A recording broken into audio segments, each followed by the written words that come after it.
everybody. My name is Fumi Inyoda, and this is Public Eye.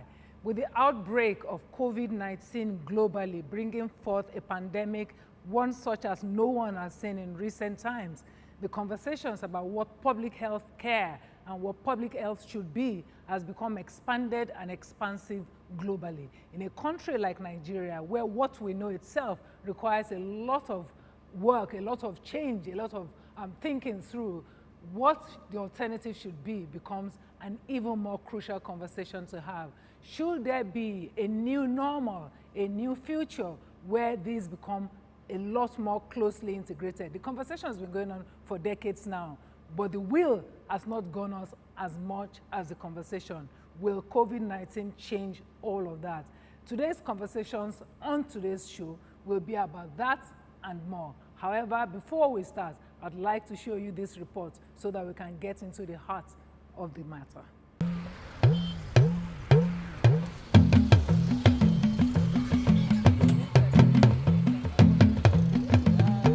Bode, Okoye. Across Nigeria, they are herbalists trained by mostly their grandparents or older relatives. They specialize in using remedies from nature, mostly roots, leaves, barks, fruits and mushrooms as common remedies for regular illnesses. In the southwest of Nigeria, they are called Onishegun or Alagbo, not to be conflated with Babalawo, Iyalawo, or Babalorisha, Iyalorisha. In this part of the world, knowledge is not only passed down from one generation to another, methodologies are also improved on and new medicine formulated for new health challenges. Iṣẹ́ ìyá bàbá mi ni ìṣàwọ̀ṣe rẹ̀ ọ̀dọ̀ ìyá bàbá mi náà mò ń gbé tí mo fi wọlé ọkọ tí mo ti bá wọn ṣe gbà mo sì ti wọlé ọkọ èmi náà ti ń dá a ṣe tí wọ́n bá ti gbé ọmọ wá pé ara ọmọ yìí ń sọ̀fẹ̀kẹ̀ ara rẹ̀ ò yá á sì ṣàgbo fún un yóò sì máa mú yọ ọmọ wẹ̀ bó sì ṣàgbàlagbà náà ni pé ara ń ro ni o orí ń fọ́ ni o á sì ṣàgbo fún un. Àgbo lèmi náà mo dàgbà àgbo ni wọ́n fi wò mí nígbà táwa náà sì dàgbà náà làwa náà ń lò tí mi wọlé ọkọ lèmi ń máa gbó. Onishegun exclusively use remedies from nature, and each remedy is tailored to the individual's lifestyle and body.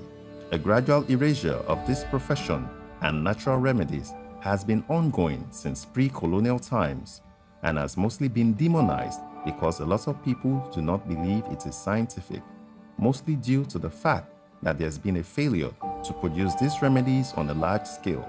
Ṣé rí àwọn àgbo tí à ń tà yìí gbogbo nǹkan ní inú ara mọ́ nǹkan ṣúgà téèyàn bá jẹ nǹkan ṣúgà ó ń kí nǹkan ṣúgà nínú ara gbogbo nǹkan ibà jẹ̀dọ̀jẹ̀dọ̀ ní gbogbo ẹ̀ ló ń kí ọ gbogbo nǹkan rẹ̀ ló dé wà ń bí gbogbo àwọn nǹkan jẹ̀dí nǹkan hepatitis gbogbo ẹ̀ ló ń bẹ ń bí yìí kò sí olówó ń rà á àwọn aráàlú òyìnbó gan tí wọ́n dà rẹ̀ ó sì nídìí ó ní òdiwọ̀n etí ẹ máa ń sọ yí pé kò lódiwọ̀n bíi fẹ́ńsìkì tí wọ́n ń lò ó lòdiwọ̀n ó náà ní ti ṣe nú ara gbogbo nǹkan nù kòkòrò nú ara tó ń jẹnu ara tí máa járọ máa yúnyàn tárọ máa yúnyàn tí wọ́n ní gbogbo ara ń já wọn jẹ àgbo rẹ̀ náà ń bẹ tó yẹ pé tí wọ́n bá mú gbogbo tí ń bẹ nú ẹ̀jẹ̀ ní ọ̀fọ̀ dànù tí ò sì ní bá kankan jẹnu ara èyí tí wọ́n máa ń sọ yí pé kò lódiwọ̀n ó ṣe nǹkan ń bà nǹkan jẹnu ara àfi tó ń tì bá ti lo ohun tí ò dá lókù àfẹni tí ò bá mọ ṣẹ́ torí iṣẹ́ yìí wọ́n pè mí sídìí rẹ̀ ni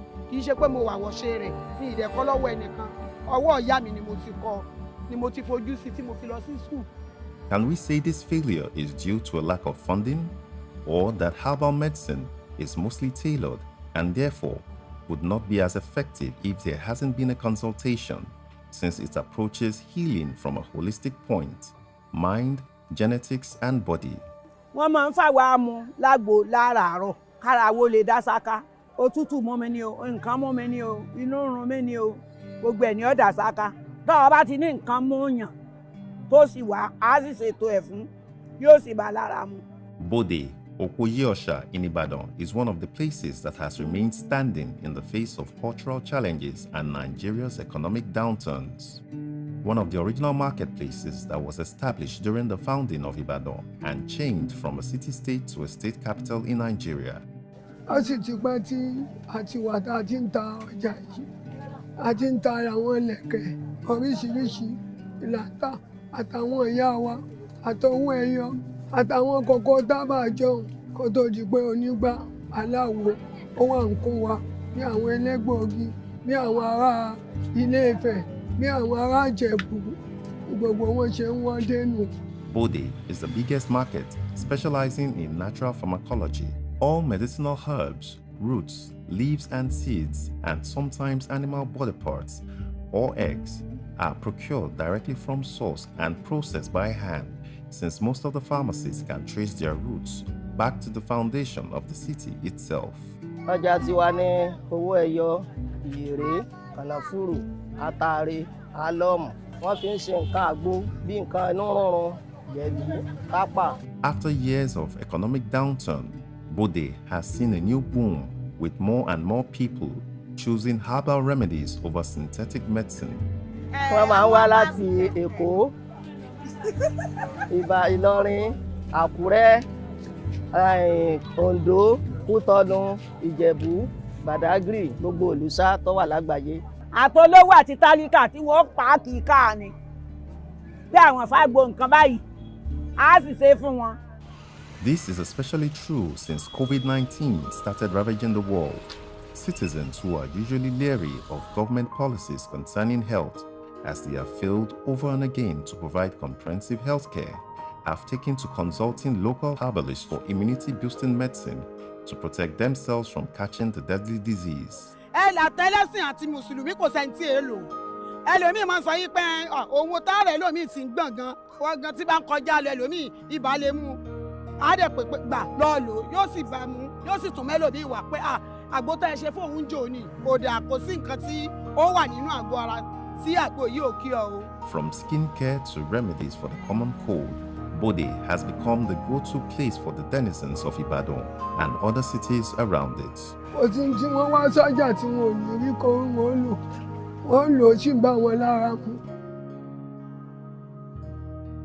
Right, welcome back. I'm going to start the conversation today with someone I find really, really interesting on many, many levels. And you'll see when we get into the heart of it. My first guest this morning is Father Anselm Adodo. Father Adodo is a Benedictine monk and a priest of the Roman Catholic Church in Edo State of Nigeria. He founded Nigeria's first alternative medicine and research laboratory enterprise in Nigeria, and that's known as Pax Herbal Clinic and Research Laboratories. He's authored many books on alternative medicine, nutrition, and health, as well as epidemiology. He prefers the term African medicine to traditional medicine. Good afternoon, Father Adodo. Thank you for me. Very Thank you good for to having see me. you. Thank you so much. I want your skin. You want my skin? Yes. Well, I think this came from God. Yes. And from good diet, I think. Yes. So Yes. you can have it. I can have it. Yes. So I know that it comes from God and all of that. Yes. So I just wanted the secret. And beside and behind all of this, I will collect that from you before you go back to the monastery. No problem. All right. We'll come to the bush. Come to the bush. Yes. Recently, you generated, or your organization seems to have generated some controversy, especially around COVID. Your laboratory came up with A supplement. a supplement that boosts immunity. Yes. And that was approved by NAFDAC as an immunity booster, Yes. not COVID treatment. Where did the story about COVID treatment come from? I think the story came from bloggers, internet bloggers, people who are excited. And when they got the news, they interpreted the NAFDAC approval listing to mean that NAFDAC has approved a cure for COVID-19. So it is more of a communication problem. Yeah. And NAFDAC tried to correct the impression, but then people are desperate. They want something good, a good news in the midst of so much bad news. Yeah. So I think that is where the confusion came from, not from us, the manufacturer, but we know it's an immune booster. And if there's a claim of cure, we know all the procedures. No? Right. So I think the confusion, the controversy is generated by anxiety. You spoke about what, I mean, that's the thing, the word is anxiety. I think maybe only Spanish flu, the Spanish flu can be compared to what we're going through now. And it hasn't happened in modern times, especially at a time where you have technology to spread the anxiety and the worry and the stories around the world. So the scale we are seeing now and the impact on people's lives, on global economy, on everything is immense. Nobody can even measure it yet. So that has generated the amount of fear and anxiety that's going on. Of course, people have also lost a lot of loved ones. Nigeria has not suffered as much as it was feared that we would. Yes. So I wanted to get your thoughts first and foremost on the whole pandemic. How could it even happen in the first instance? I thought that we had come past that stage, given the amount of information, knowledge, and technology that's available to the world, that we shouldn't have the sort of pandemics that we would think of only happened during the Black Plague or happened during the Spanish influenza and all of that. Why is this still happening now? What I think is, in the first place, this is the first pandemic in the age of social media, in the age of technology as we have it today. So you can see this pandemic has made us to realize the power of the social media, both for good and for evil. In the first place, I personally think that the media, they exaggerated and blew the whole pandemic out of proportion in such a way that there was chaos and fear among the people. And you can see the impact of that in the hospitals. Between February this year, 2020, and now, more than 100,000 people have died of malaria. And within the same period, more than 80,000 have died of asthma in Nigeria. Now, we are no longer talking about that. We are only talking about COVID-19. So I think the pandemic put pressure on our health system to be so much focused that we neglected other areas of healthcare. Secondly, I also think that it reminds us that there's a limit to what we call progress, human progress. It's embarrassing that in this age, we are now being taught how to wash hands when we are able to manufacture jets that can fly hundreds of thousands of kilometers within an hour. We have made technology, to make our life easier. It seems to me that communication is still our basic challenge, human beings, after all the progress that we have made. So I think the pandemic also tells us that we need to embrace nature more closely, because at the end, remember, the COVID-19 is a problem of immunity, body immunity. It's a matter of boosting the body immunity. And I think in Africa, the reason why it has not grown out of proportion is because of our African diet, which we tend to regard as not being good enough. But in reality, it is very rich in vitamins, in supplements. The usual gari, cassava, rice, beans that people eat with vegetables, they're actually very healthy. So I think we have been lucky, because generally this is a young population in Africa. And also, I think our diet has been very beneficial to us. So now we need to think more closely about what next. What we should be doing. Yes, that is what we should be thinking about. I mean, so that's interesting, and also speaks to the challenge and the opportunities of the future. Because the world has been scared, and the world is scared by what has happened, other things that normally people will not want to talk about or do, they are willing to consider it. How should we be looking at primary health care now, particularly for Nigeria? Primary health care is the way to go. Primary health care simply means that developing a consciousness of holistic well-being from the local communities onwards, from childhood. What we need to know about our health, the current high-tech medical system is so much focused on waiting for people to fall sick and then use high-tech machines to diagnose and treat them. Primary health care says no. How do we prevent this sickness? So why do I need to wait until I have cancer, for example, before I get treatment? What if I'm taught what to do what diet I should take right from the beginning so that I don't wait until I develop cancer. So primary health care is about holistic well-being, mental, social, societal, psychological. So it's good to keep that in mind. That's what we mean by primary health care, so that people can live a happy life without waiting until they fall sick. You trained local health leaders. Everybody becomes a part of designing the healthcare system.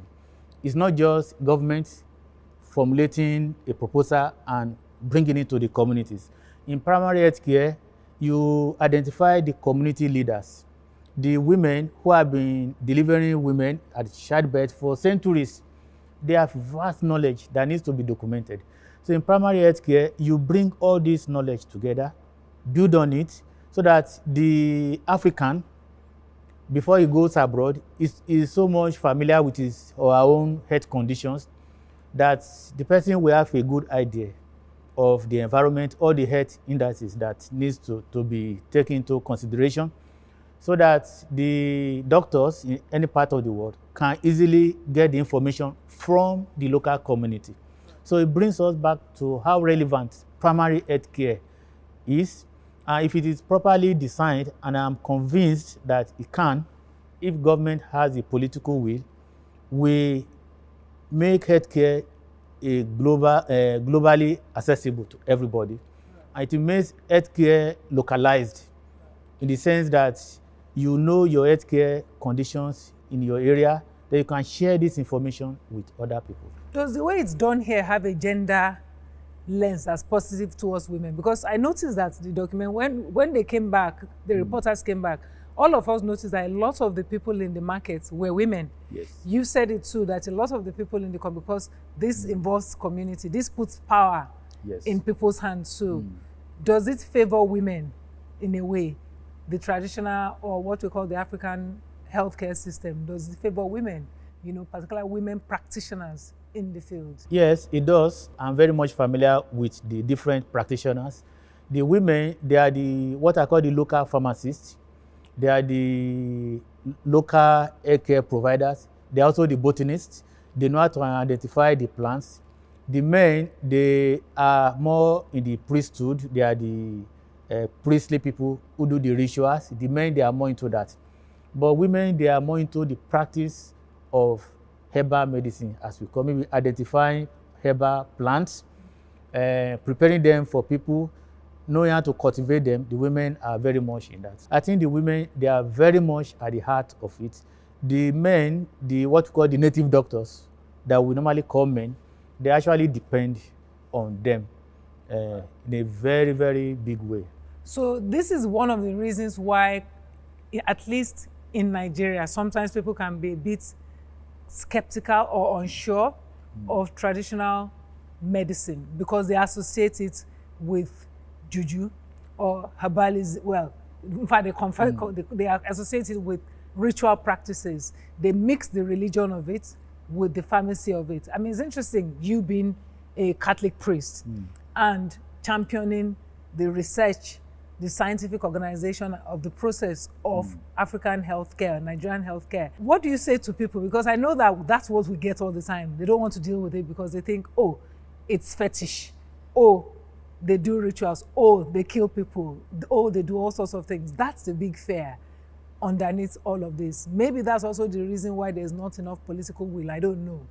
But how do you explain those confusions to people? Let's remember the definition of traditional medicine by the World Health Organization, which is defined officially as a system of healthcare that is traditionally used in a community, whether it is explicable or not explicable.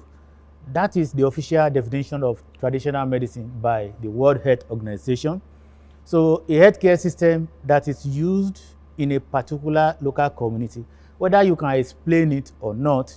So the World Health Organization actually is aware that those practices that you call religious practices, spiritual healing, so long as it's bringing healing to the people, is accepted, even though you can't explain it. The explicable one, for example, is what we do. we go to the bush, identify a plant, you know the botanical name, the chemical constituents, the phytochemicals, you screen it, you extract it, put it in capsules, in bottles. That is herbal medical practice. You also have the spiritual one, where people go to healers, they pray, they do counseling for them, like psychotherapy, and they get better. It is acceptable. I think the confusion came from religion, especially Christian religion. I'm saying that being a Catholic priest myself. I wasn't going to go there, but since you should go in there yourself. Yes, yes, I'm saying that because religion sometimes tends to make us throw away everything in our religion, in our culture. I think that's one of the weaknesses of Christianity. In Europe, witchcraft was a highly developed practice until it subsided. So witchcraft is not peculiar to Africa. In South Africa, for example, they now study witchcraft in the university because they discovered that, look, let's study this thing, let's see what is good there and keep it. What is bad, let's throw it away.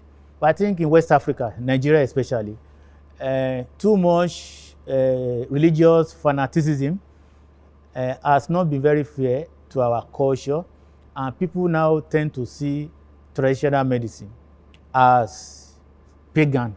And remember, the herbal medical knowledge is the most sophisticated and most developed aspect of African culture. But we developed the musical aspect, art, drama, African drama, and then we left aside the herbal medical knowledge, which actually goes to the heart of well-being. So that's my passion. So if you were to devise kind of like a primary healthcare process for Nigeria that would work, I mean, were to advise it, what would it look like? Okay, we'll begin first by looking at the current reality that we have in Nigeria. We have about 75,000 registered medical doctors in Nigeria, out of which 33,000 have traveled abroad to become doctors. So we are left with about 40,000 medical doctors. So a population of 200 million people. So that means it is practically impossible to cater for this. That is on the average about one doctor to 5,000 people in the cities, and one doctor to 10 to 20,000 people in the villages. It is simply not possible. For that math, I have to redo it in my head. I have to think through, because I'm sure for the cities it's even much more than that. But yes, go on. Yes, you can. It doesn't make sense. Yes. The number of registered nurses in Nigeria, there are about 136,000 nurses. So what can you do in the villages where you have one doctor to 10 to 20,000 people? It is simply not possible. So I believe we need to review completely the healthcare system. And many of the doctors in Nigeria, remember, they are in the cities. They don't want to go to the villages. They prefer to go to the cities. What I envisage as a good primary healthcare system is to go and meet the traditional healers, those people that we have disparaged, we have insulted as being ignorant, illiterate, useless. We need to go back to them and begin by saying we are sorry, because many of the doctors we have today, they were brought up anyway by these people. So many of us were delivered by what we call traditional birth attendants. We go back to them and say we are sorry, like prodigal children. So let us pick out some of them with goodwill and train them officially to be healthcare providers. And they are there in every community, in the villages. Then assign some nurses to them. And then the nurses are attached to a pharmacist and a doctor. In that way, you can have a chain of connection from a doctor to nurses to pharmacists. You can have up to 20 traditional healthcare providers in every local community, or 50, and you monitor what they do. By doing that, we are improving traditional medical practice, because we are bringing the exogenous knowledge to improve it, while we also learn from those people we call Babalawo, see what they do, and then we're able to form a synergy. When you were speaking about the herbalists the other time, I had a vision in my head that if you were to see psychologists, Western psychologists, you know, and you saw them, the kind of work they can do mentally for people, you know, the kind of medication they give and how it can alter, you know, how you react to things. And, you know, if you saw it, if you saw some of the things that is being done this end from that lens, then it doesn't look as scary, because I think our people are just scared of all the information that they get and the stories they get, you know, as against what this thing really is. I think it's going to be an ongoing conversation, and it's one that would have to face up to, given that we're in a world that has to have an answer for COVID and has to develop new systems for complex situations that are going on everywhere in the world, particularly where we are marrying situations of urbanization, you know, poor climate practices, and economic depression. That's a tripartite that can be very problematic for public health. So the question of primary health becomes really, really, really, really important. Thank you for your work. I would like to come to you. As I keep saying to everybody, when I saw it, I'm like, I have to go and see this laboratory. I have to go and see this monastery. I have to see what they're doing. Thank you. Yeah, one last thing. yes. Are you going to do more work with other religious leaders?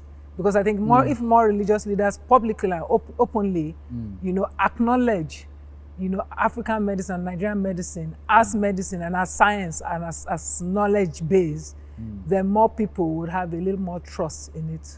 Do you think so? Yes, I think so. I think we have done a lot already in changing the perception of herbal medicine as being just pagan and magic and fetishism, but a lot needs to be done, especially now that people tend to put too much emphasis on spiritual healing, miracles, and then you tell people don't go to hospital. We don't do that. We let people know what is important, when you should refer to the hospital. So I think the spiritual Christian leaders, spiritual leaders, they need to do more to promote our indigenous medical knowledge system and see how we can bridge the gap, bring them together, both the orthodox and the traditional. It's very important.